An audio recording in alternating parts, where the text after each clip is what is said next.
Hi there, everyone. Thank you so much, Blue Golds, for joining us from wherever you are. We're so glad to have you tuned in here. My name is Sarah, and I'm a 2012 UW-Eau Claire graduate, and I work for the UW-Eau Claire Foundation and Alumni Association. For those of you who have been following along with our series, you know that Oldies Blue Gold Nights is a series hosted by our Alumni Association that brings our Blue Golds to you via Facebook Live to share an art, craft, knowledge, talent. We're so thrilled to be able to, with our series, showcase different alumni and others with UW-Eau Claire ties on the first Wednesday of every month at 6 p.m. For those of you who are new to our series, you're joining us on the perfect day because today, for the first time, we're presenting Oldies Blue Gold Nights as a fusion event with another more recent campus favorite event, the Robert Frost Celebration of American Poetry, in collaboration with our partners in the McIntyre Library, UW-Eau Claire's English Department, and the UW-Eau Claire Foundation. This collection is a really special one because Frederick Schmidt's wish was for his collection of Frost's works to be donated to a place where it could be studied and preserved, and UW-Eau Claire is so grateful to make that a reality through the collection's home in our McIntyre Library's special collections and archives. So to begin our evening of poetry tonight, I'll turn it over to Dr. Stephanie Farrar to begin enjoying the poetry of the evening. Stephanie?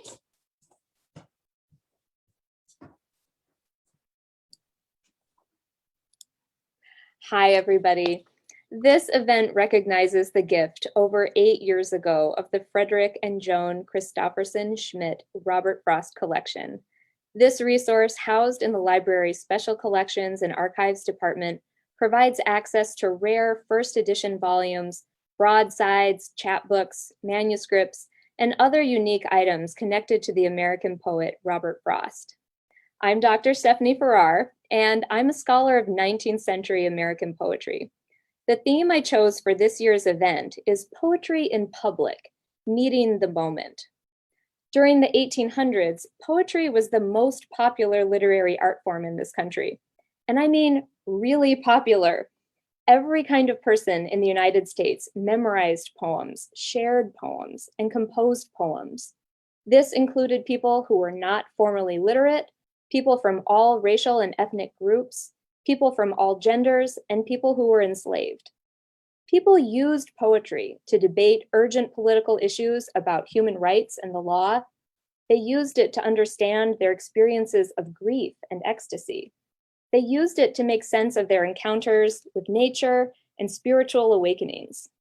Poetry was the binge-worthy series, it was the viral TikTok and Twitter, it was the news.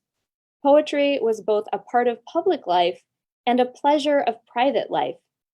In the early 20th century, it became an object of study in university English departments, and people began to think it was an elite form that excluded many kinds of readers and writers. During that time, Robert Frost wrote poems that remained popular as the genre as a whole saw its audience shrink.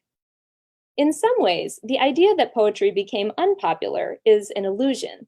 We just started to see a difference between poetry and music, a distinction that earlier audiences didn't make. In the last year, popular music gave voice to our experience of the pandemic and of renewed demands for racial equality.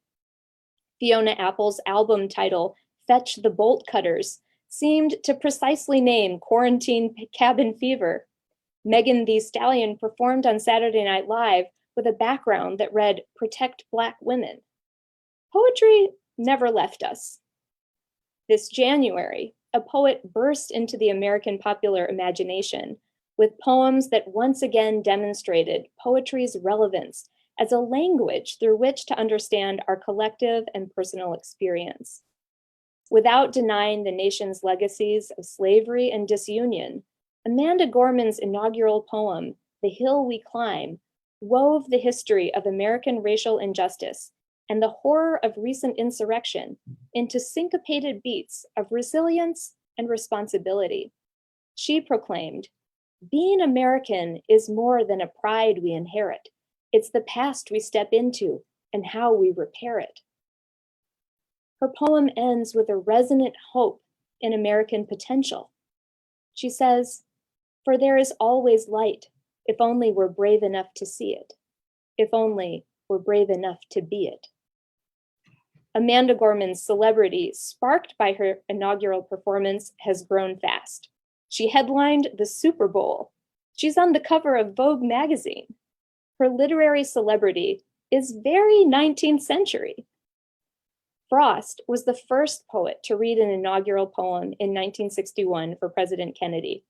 He wrote a new poem for the occasion called Dedication, which he couldn't read because the sun was in his eyes. So he recited his poem, The Gift, outright instead. But a different Frost poem epitomizes our program's theme of meeting the moment, of making sense of tumultuous times. We are privileged to hold a signed broadside of his poem.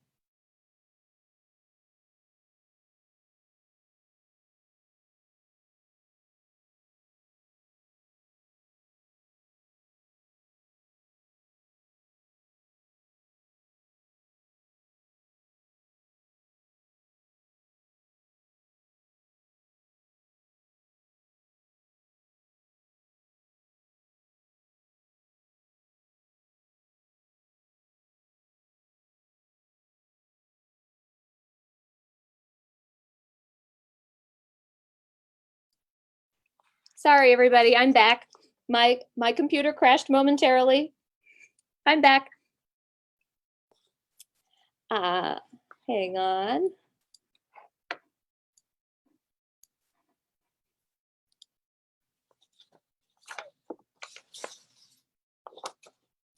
The broadside that we have for The Courage to be New was printed in 1946 on the occasion of a memorial for a World War II soldier named Horace C. Manning, who died in battle. The broadside prints only the first two stanzas of the poem. On the back, Frost wrote the other two stanzas by hand and inscribed a dedication for Fred Schmidt.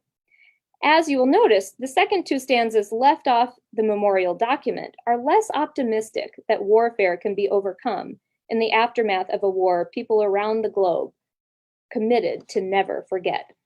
And this is Frost's poem, The Courage to be New. I hear the world reciting the mistakes of ancient men, the brutality and fighting they will never have again. Heartbroken and disabled, in body and in mind, they renew talk of the fabled federation of mankind. But they're blessed with the acumen to suspect the human trait was not the basest human that made them militate. They will tell you more as soon as you tell them what to do with their ever-breaking newness and their courage to be new. And now we turn to our poets for this evening. Our first reader is Catherine Schneider, a retired clinical psychologist, author, and disability issues advocate.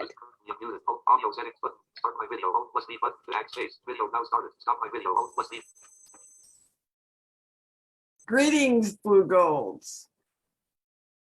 I was in third grade when I first read Frost's Stopping by a Woods on a Snowy Evening. I liked it then, and I still feel a great affinity for its 60 years later. The last three lines, but I have promises to keep and miles to go before I sleep, and miles to go before I sleep, relates to the poem I'd like to share with you today.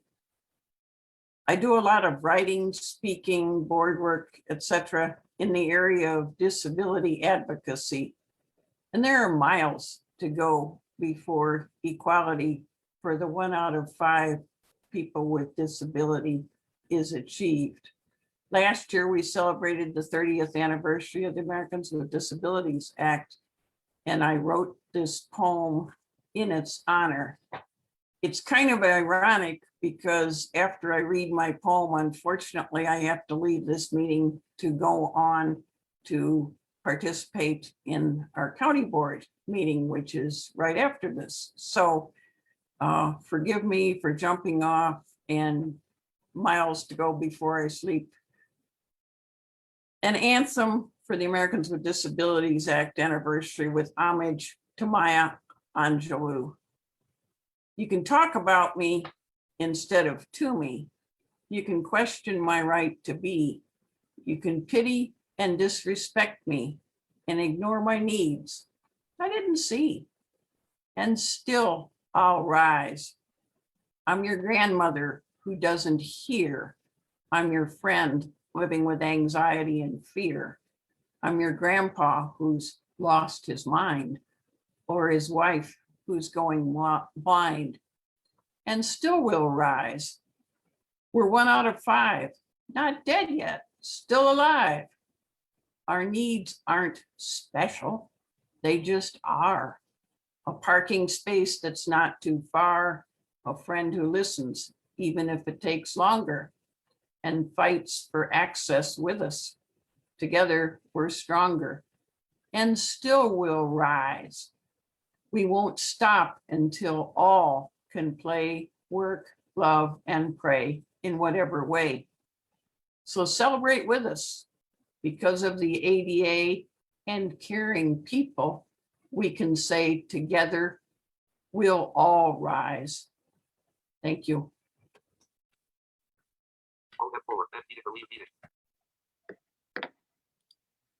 Thank you, Kathy. Our next reader is Kalisha Irwandi, an international student from Malaysia, majoring in psychology and studying poetry with Dr. Dorothy Chan.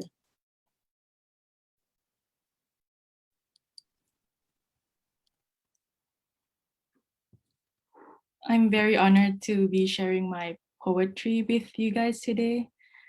And my poetry, it is titled Blue Serenity, A Tale of a Man's Loss. Blue serenity is the color of the sky when there is no rain, just clouds floating freely in the air.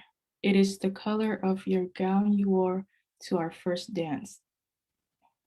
It is a symbol of youth and freedom you once craved and had. Blue serenity is the color of your eyes that once shine brighter than the stars above. It is the color of your jeans on our first picnic by the park that was clean no longer, when you spilled red wine on them in our living room that night. The stains, you did not care. It adds character and meaning as if a piece of you is still here. Blue serenity was the tint of blue you chose for our unborn child's bedroom, which now turned into an empty room left untouched. Blue serenity is the color of the scrubs they wore when they took you and our dearest away. Blue serenity was the shade of you and what we once had. I never knew how painful it was to speak of you in past tense.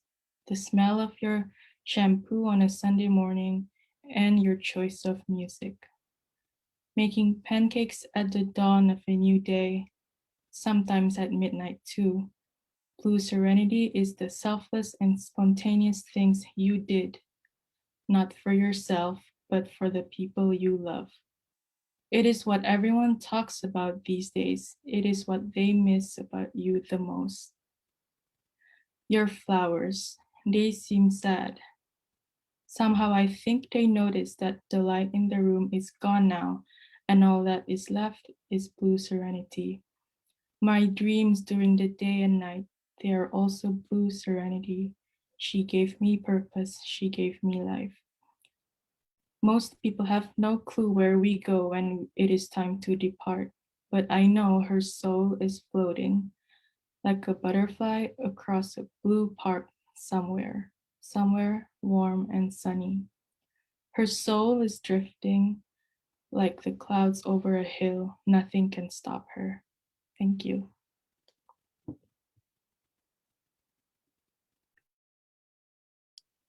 Thank you so much, Kalisha.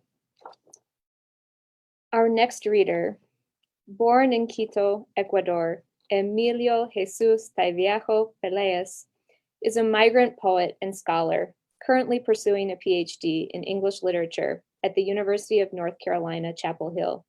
As an amateur mycologist, their work blends critical, creative, and archival inquiry to explore the subterranean intersections of ecology, poetry, and history. I'm glad to say, my former student. Welcome, Emilio.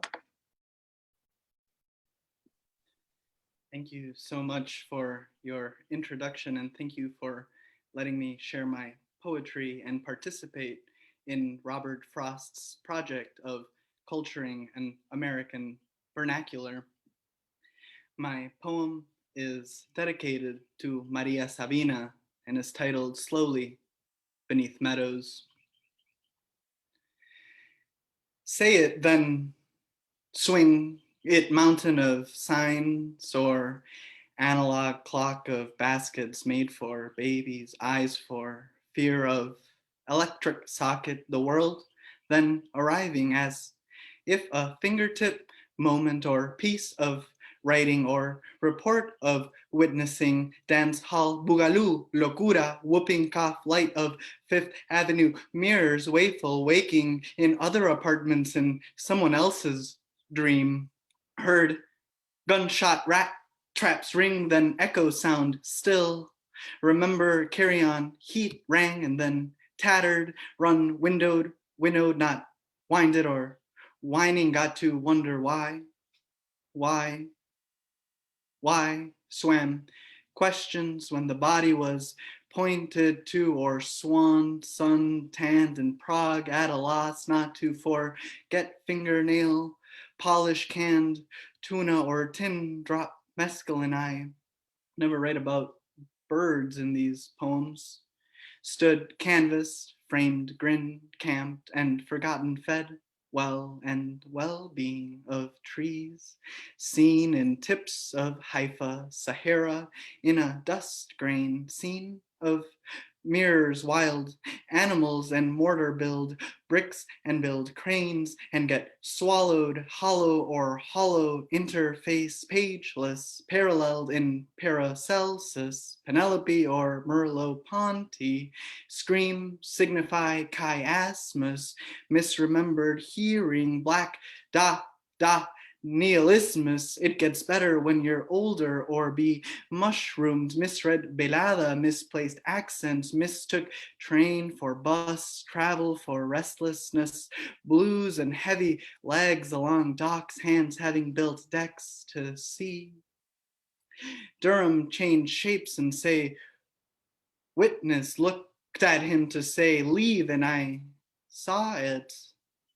Say, dreamt of drums, el culto al agua del antiguo Peru or carved tagua, oceanside and hidden.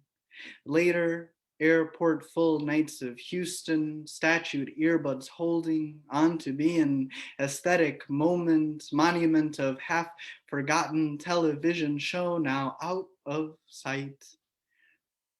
Read they were pillows of time really capturing the zeitgeist in Song of American South or rented motel room. You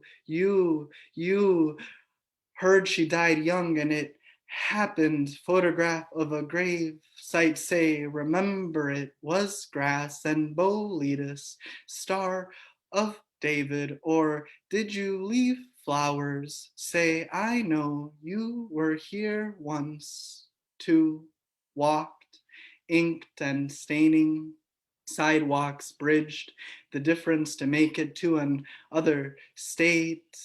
Altered, you were right, I mistrusted pine, glow to stay there, under lacaria covered cloth of rear view sacrum, there to document foreign influence, spilled wine, ferment a prayer, unkept tangles grow in moon, river that night it was flooding, eyes of cars beaming said, don't be here, mistook reading for bald, heading or cypress. Was it magnolia, mugwort and persimmon, drank then beveraged, levity leveraged, tear of miscarriages, lit small red candles to plea, as if to say, stay for tea.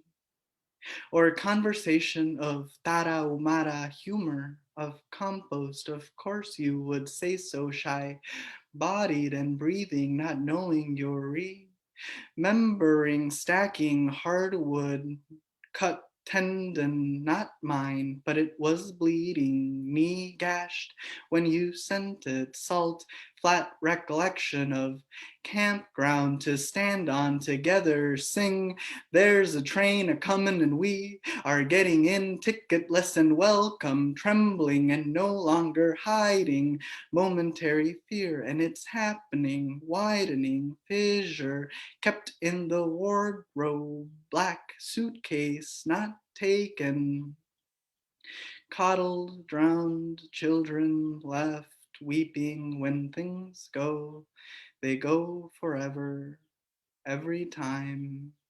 Rings a voice you are used to hearing, echo Christos, let us work to heal our wounded knee, let us work to heal our wounded knee, let us work to heal our wounded knee.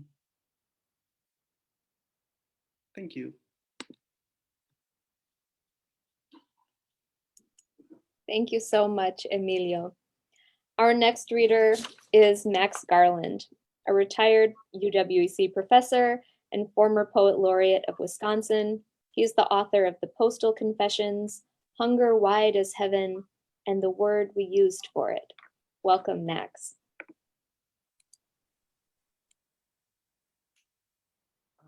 Thank you. I'm having a little trouble.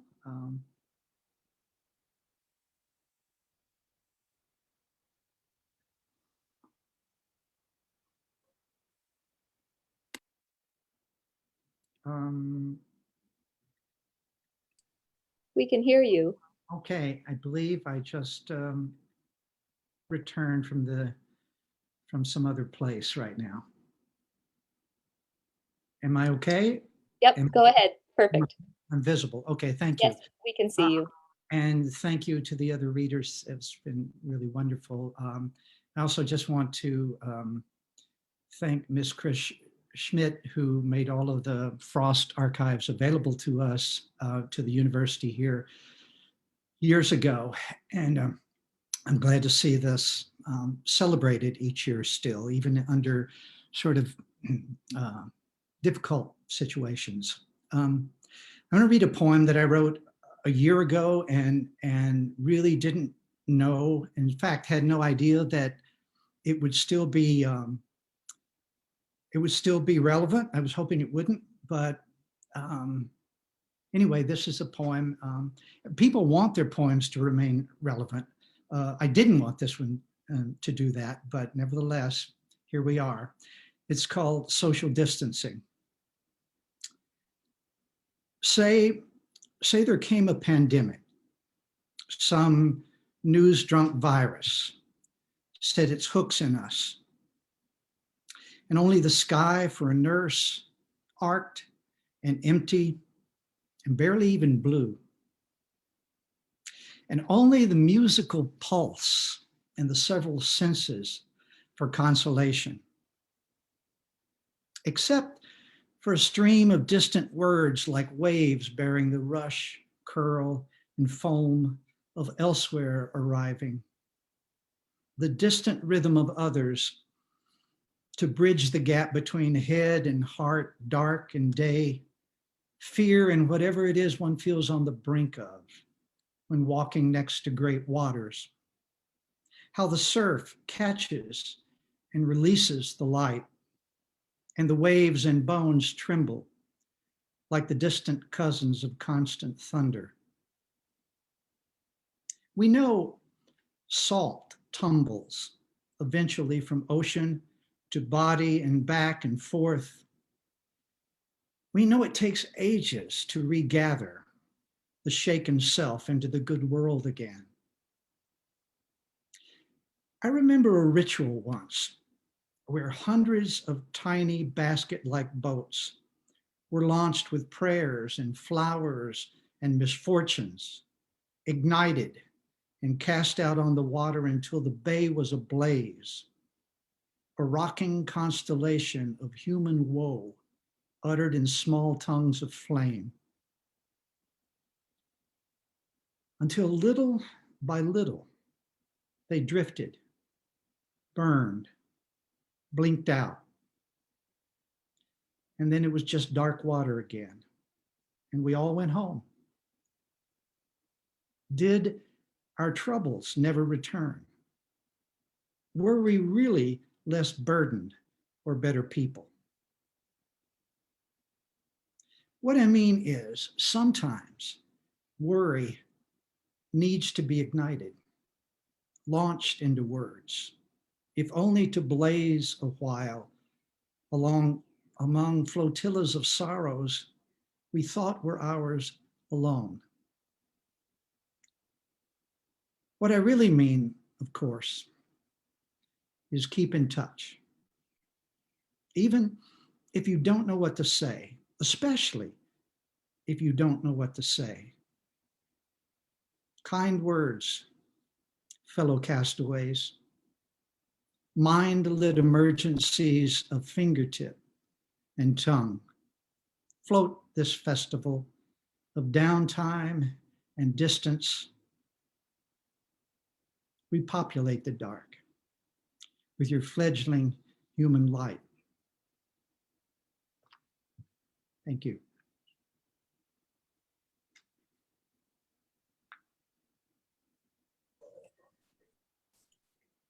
I want to thank you so much, Max, for your poem to close us out this evening. And big thanks to all of the guests who have joined us tonight to share your poetry with each other and with our online audience that's been watching along on Facebook. It's been for us a really special event in our Oh These Blue Gold Nights series.